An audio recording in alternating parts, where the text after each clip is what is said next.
And now, I just want to say that I'm thrilled to be here tonight with all of you to support and to introduce our first woman premier. It took 150 years for Manitoba to break that glass ceiling, and we, the Progressive Conservative Party, made that happen.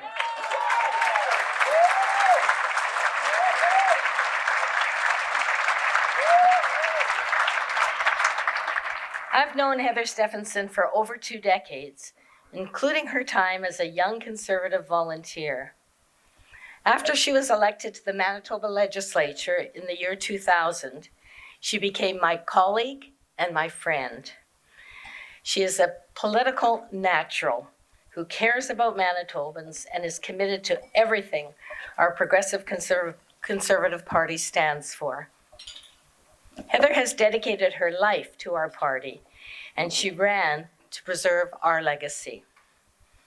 She has what it takes to unite us, and I can tell you that she has the experience, she has the strength, and she has the determination to win.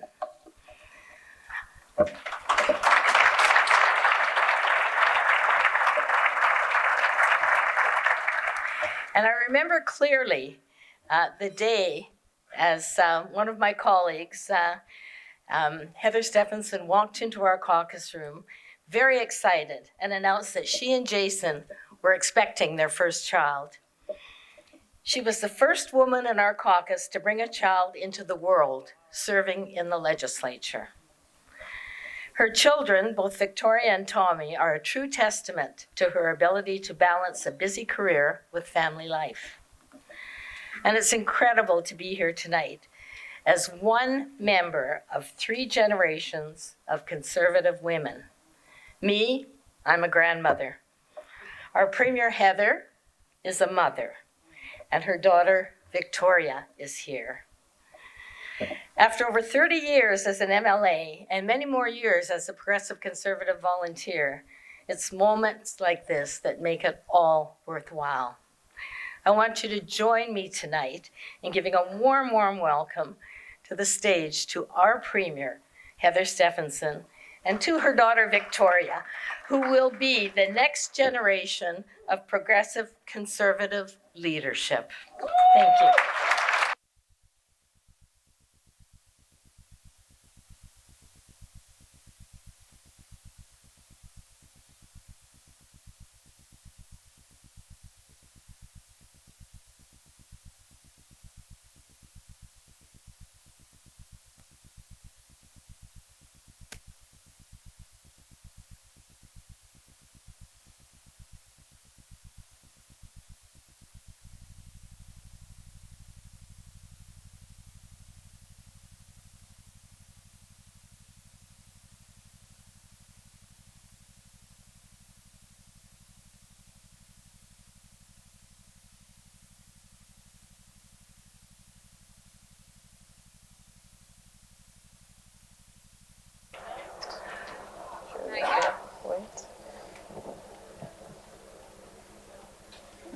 Hello, test. Oh, there we go. Are we good now? There we go. Oh, there we go. Here's for technology. It's great when it works. Well, Mom, I think this is about probably the first time in 9 months that the 4 of us are in the same room. So I've been trying to schedule a meeting with her for forever now, and I didn't think it would take me volunteering in front of 700 people to get here, but here we are. Well, it's great to be here. All right, so we'll start off with a bit of a fireside chat rather here, and then we'll go from there. So let's move into some Q&A. First, Mom, can you remind me what the highlights of your job are again? There are lots of them. I'm just, first of all, thank you for being here and for doing this tonight, Victoria and Bonnie.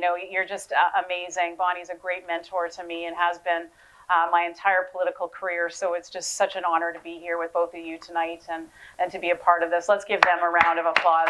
Thank you so much for taking us on. Thank you. But speaking of honors, to be able to be given this tremendous opportunity to not only lead our party, but lead our province as the Premier of Manitoba is an incredible honor. And I don't take it lightly. I take it very seriously. And I think each and every day that I get up, I want to make Manitoba a better place than it was yesterday. And that's what just you keep going and keep getting through it. And I think, I also have an incredible team around me. There's no way that I could do this alone. We have, our cabinet ministers who are here tonight. We have our MLAs who are here. We have our staff here tonight. I just want to thank them for all that they do to help me be able to do my job, but also help, thank my family. I think it is tough, as you say, Victoria. It's a demanding job. It takes us away from maybe some family time that we want to spend, but I think it's worth it. It's worth it for our party, and it's worth it to our province. And I'll continue to get up every day to do my job, the job as Premier of Manitoba.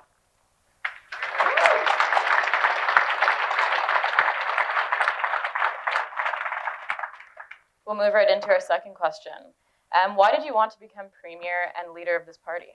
So, I've been involved in the party. I think I became a member the same age that you became a member. At 14, I think we can be members of the party. So that's been a lot of years as a member of this incredible party of ours. And I'm just so honored to have been given the opportunity to lead it. And obviously to then take over as the Premier of Manitoba. There's a lot of work that needs to get done. There's no question, but I can tell you we've got the team to make it happen. And I'm just so incredibly honored to be part of that team. There's lots of challenges, lots of challenges out there, but each and every day we get up, we accept, we embrace those challenges, and we move on. We're Manitobans, we're resilient, we will get through this all together. We know there's been some challenges with pandemic, with war in Ukraine. We know that there's been other challenges. Obviously the flooding has been a significant challenge. We've been throwing all of this at all of us. And, I can tell you that each and every community that I go out to in Manitoba, whether it's in southern Manitoba, rural Manitoba, northern Manitoba, and Winnipeg, I can tell you those communities that have been affected by the flooding, they're all working together. And that's really why I wanted to be the leader of this party, because I think we can bring everyone together to ensure that we solidify a third consecutive progressive conservative government in this wonderful province of ours. Here.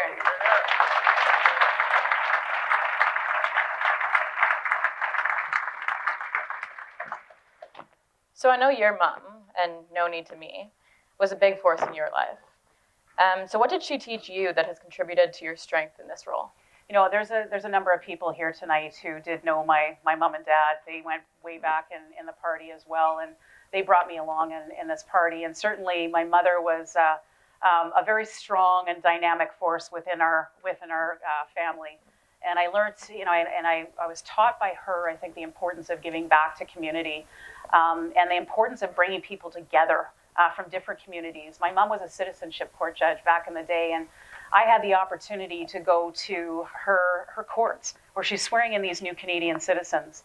And I can tell you that it was such an honor to be at those ceremonies. They're so incredibly moving. And I would say that if someone, if you haven't been to one, please get to one, because really it's such an amazing and moving experience. People who are so excited to become Manitobans, to become Canadian citizens. They're excited about our province. And I think sometimes those of us who are from here forget and lose sight of how lucky we are to live in this beautiful province and this beautiful country. So I would say I learned a lot from my mom, but it's really about giving back to community and the importance of that. Moving on, what has been the hardest part of this new role? I would say, the time that, it's a demanding role being out in the community, and I've committed to that. I've committed, my colleagues who are here tonight, the 80-20 rule, where we're going to be out of the building 80% of the time and 20% in the legislature. And I can only do that if I can rely on my team and my colleagues in the legislature. And so, our cabinet and our caucus as well. And it's so important that we remain united through this to ensure that we don't allow Wab Kinew to get in the next election. But I will say that, it's an important role, I think, Victoria, and one that I really don't take lightly. Oh, this one better be good. Tell us something we don't know about you. Well, Good luck. I've got some of my colleagues here tonight. I'm a city girl. I mean, they always say to me, "Oh, perimeteritis" and all this sort of stuff. I'm like, no, I don't have perimeteritis. I get outside the perimeter. I love getting outside the perimeter.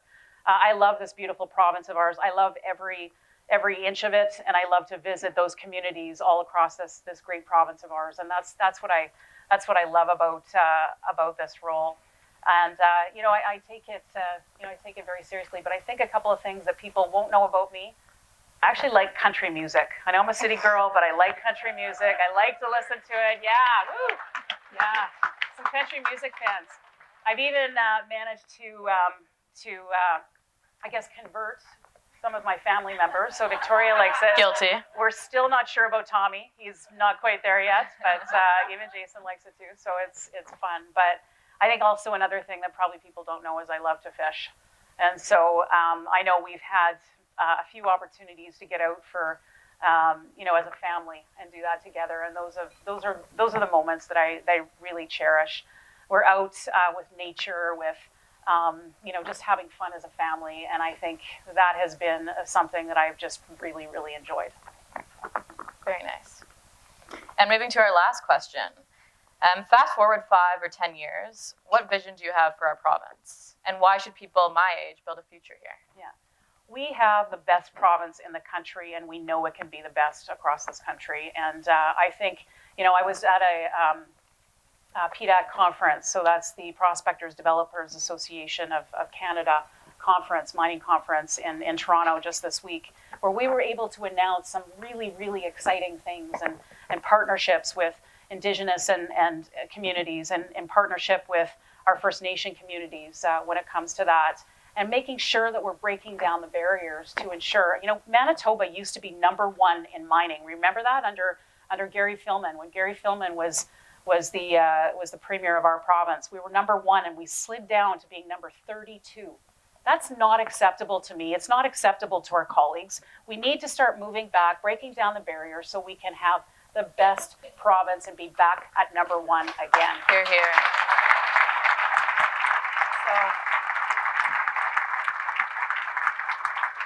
So also we have so many opportunities when it comes to economic development opportunities in our province. If we grow our economy, we'll have the investments that we can make in healthcare and education and social services that Manitobans need, want, and expect from all of us. So that's how we're going to do this. We're going to do it together. And I'm so, so excited to work with each and every one of you in the room tonight. Thank you all for being here and being part of this really, really exciting time in the history, not just of our party, but of our province. We're going to get this thing done.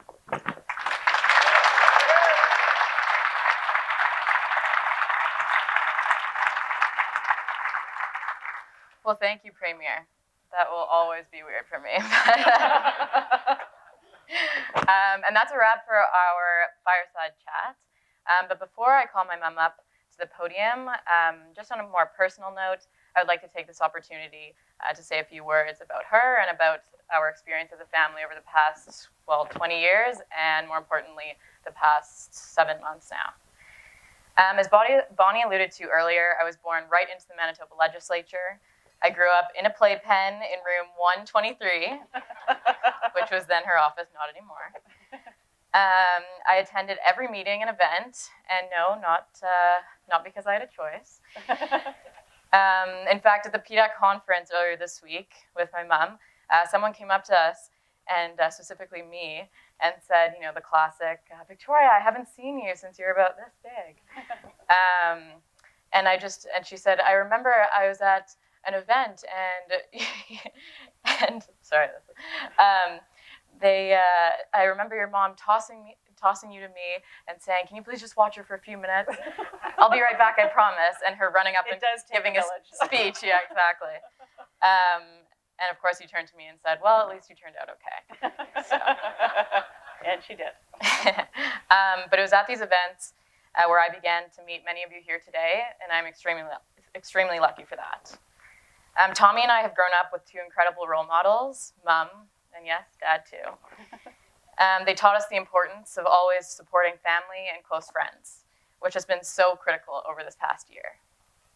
It was almost a year ago. I remember my mom asking me for the first time whether I think she should run for leader and whether I thought she could do it.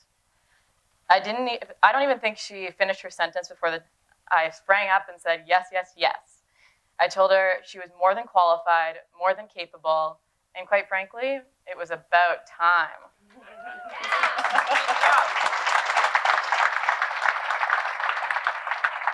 And it wasn't very long before the campaign began. What a crazy, stressful, but fun couple of months. The overwhelming support my mom had from people across Manitoba and beyond was incredible. Before we knew it, it was election day. I remember squeezing my mom's hand under the table waiting for the results and jumping up to give her the biggest hug right when her name was finally announced. I think I had a constant smile on my face for about a week because my mom had just become the first woman premier of Manitoba. I'm almost done, I promise. Mom, I'm so incredibly proud of you. You're an amazing role model and inspiration to me and so many young women. I know you are working harder than ever before, and it's showing through all the amazing things you've accomplished in such a short amount of time. Manitoba is heading towards a bigger and brighter future in your team's hands, and I'm excited to call Manitoba home. Thank you, and I love you.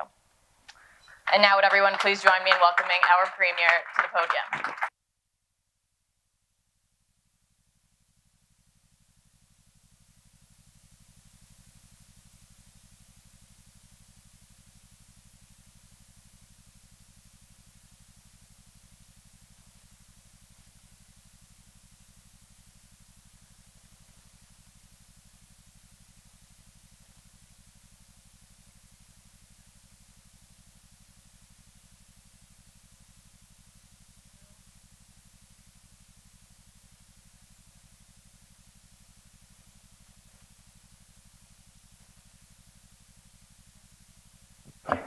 Hello, there we go. Yes, just press the button, apparently. So just, wow, thank you all for being here. It's just so incredibly humbling to be here in front of this many people that are out here to support our PC Party of Manitoba. Thank you all for being here tonight. I just want to say to the great staff at 23 Kennedy, to our incredible team of MLAs and staff at the Manitoba Legislature, to the many grassroots volunteers and members that keep our party going, and to each and every one of you who are here tonight to support our party, I say thank you.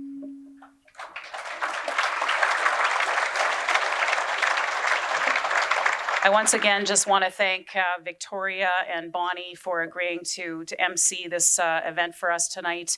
Yeah, this is sort of the way we do family dinners now. We do it with our closest 700 friends in the party, but this is great, and I just want to thank my family for everything that, for being here tonight, but for everything that they've done to support me over the last 22 years since I took on this journey. So thanks to my family. So I hope that exchange with Victoria, that you got a chance to learn a little bit more about who I am and how much I care about our party and our province. I have been immersed in conservative politics my entire life, and my whole family is dedicated to the cause, and you can see that's why we're here tonight. I'm here tonight to tell you that there is no better time in the history of our province to invest, to build, to grow our economy in Manitoba than it is today in Manitoba. Our party's vision for the future is going to make Manitoba even stronger. It's going to make Manitoba even more competitive, and it's going to make Manitoba the best place to start a business and raise a family right here in this great province of ours. Tonight, I'm going to speak to you about the issues that matter to Manitobans: making life more affordable, strengthening healthcare, building better roads and infrastructure for our communities, and creating economic growth and jobs. These issues will define the next election, and these issues bring us together as progressive Conservatives in Manitoba.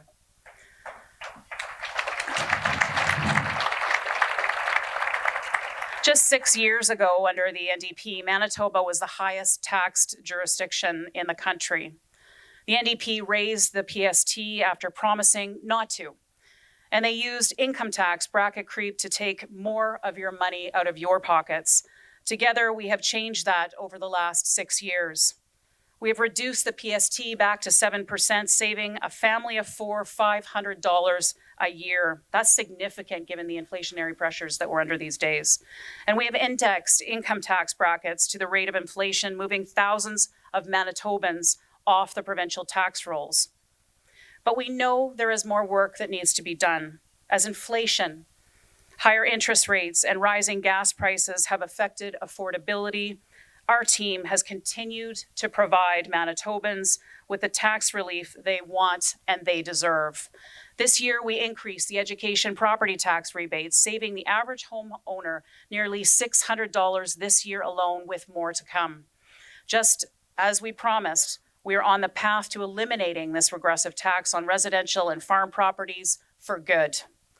I have heard from many Manitobans who got their rebate checks in the mail last week. With gas over $2 a litre and the cost of food going up, this rebate provides much needed relief for families.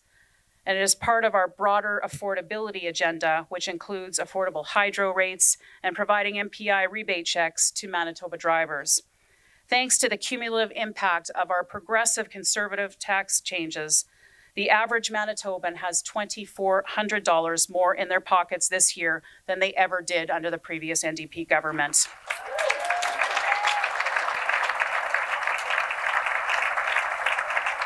So my message is simple. The PC Party is the only party focused on the issues that matter to Manitoba families.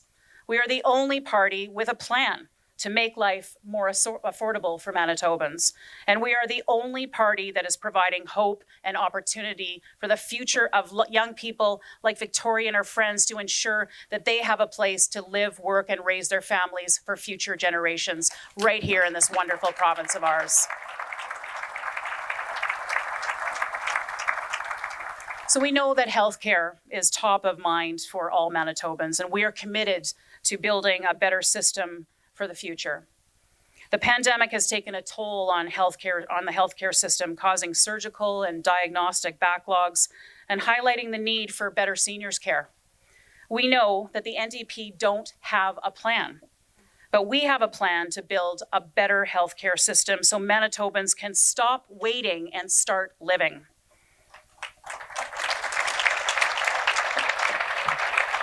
We've established a surgical and diagnostic recovery task force with an initial $110 million to address the pandemic backlogs. We are investing in our new senior strategy to expand home and community care options as our population ages. We are investing in mental health and addiction services, increasing the number of supportive recovery housing units and other community programming. And we are investing billions in healthcare capital to expand capacity across our province, including emergency room and ICU beds. Overall, we are investing $7.2 billion in healthcare. That's $1 billion more than the NDP ever did when they were in power. So when they talk about cuts to healthcare, that is false. It's not true. Go out and tell people in your communities, because this is the reality of what we are investing in our province.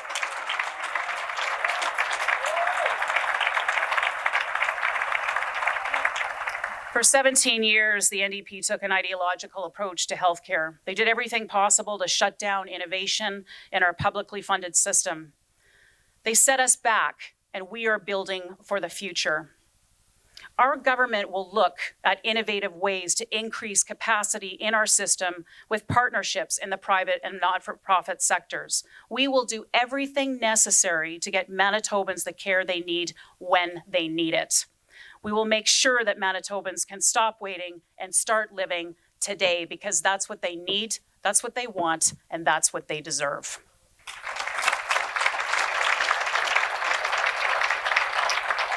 I have heard from Manitobans across this great province of ours that they want more investment in roads and community infrastructure. We have a plan to do exactly that. We are building 22 new schools, reversing years of NDP mismanagement and education. We are creating over 700 childcare spaces, in new centers and reducing fees for low-income parents by 50%. We're doubling funding to community centers, nonprofits, and places of worship to improve their facilities. We're investing $100 million over 3 years to help arts, culture, and sports industries recover from the pandemic.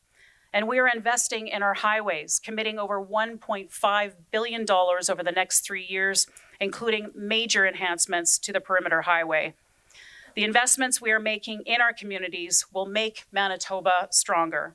They will make our province a better place to start a business and raise a family. They will bring Manitobans together now and well into the future of our great province here. Over the last year, I have had the honor of traveling to every corner of this great province. I have been amazed and inspired by the many entrepreneurs, the farmers, the passionate tradespeople who keep our economy going each and every day. They have told me the same thing. From venture capital investment to mining to small business development, Manitoba has incredible untapped economic potential. Over the last 7 months, our government has made it our mission to unlock that potential. And this week, I was proud to announce $10 million for the Manitoba Mineral Development Fund, helping our province become a leading destination for natural resource extraction. And I was even more proud to announce the first ever potash mine in Manitoba, which will start production near Russell, I am told, this fall.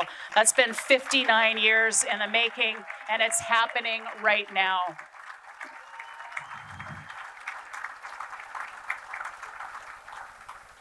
So remember, I mentioned this earlier, when Manitoba used to be #1 in mining, and now we've dropped down to 32, and we need to get back to #1 again. But this gives us tremendous opportunities to work with our First Nations and our Indigenous communities. I said in our throne speech that I'm committed to economic reconciliation with our First Nations communities, with Indigenous communities. I can tell you that there are lots of opportunities within this to ensure that those communities get the resources that they need. And we thank them for being a part of this. This is a win-win-win for our province, for businesses, and for First Nations communities and Indigenous communities, and it's a no-brainer.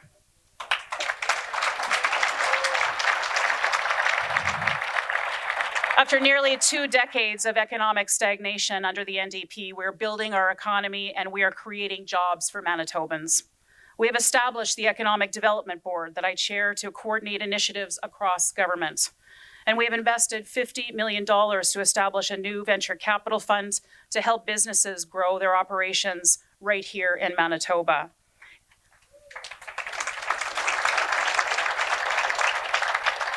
In just the last year, Valley Canada has announced a $150 million investment to extend mining activity in Thompson, maintaining good jobs for northern Manitobans. Maple Leaf Foods has announced a $182 million expansion of their Winnipeg facility, creating 350 new jobs.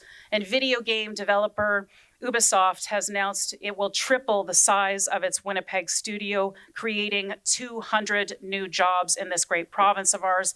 These are the exciting things that are happening right now, and this is the opportunity for the future of our province.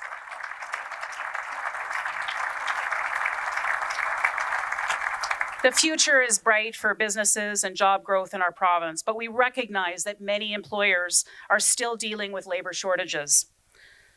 Well, we are taking action when it comes to this, and we are working with both secondary institutions to ensure our students are trained for the jobs that we have here in the future for them in Manitoba.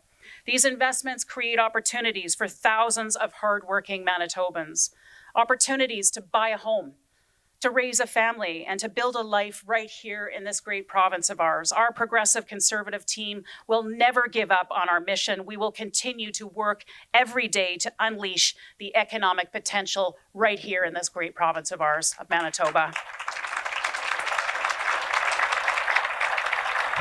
So I just want to acknowledge the last 7 months or so have been challenging for our party, our government, and for all Manitobans. A global pandemic, the unjust invasion of Ukraine, flooding across our province. I mentioned some of these things earlier.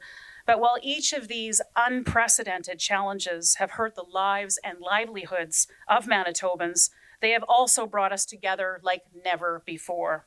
Because when Manitobans come together, we can do great things for our province and for the entire world. I ran to become your leader to bring us together as progressive Conservatives. I ran to give families confidence in the future of this great province of ours. And I ran to prevent Wab Kinew and the NDP from ever seeing the light of day of government in this province.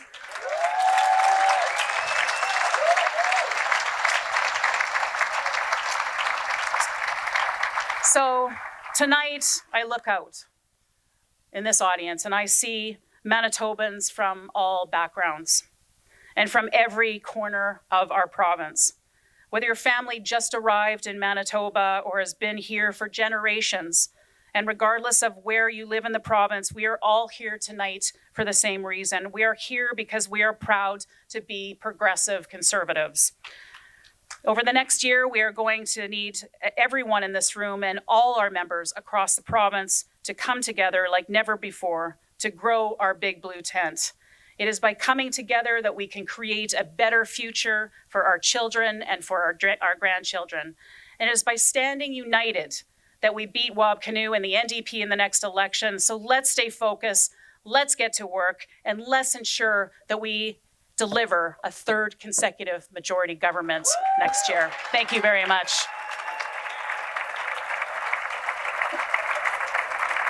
Thanks, everyone. Yeah. 4 more years.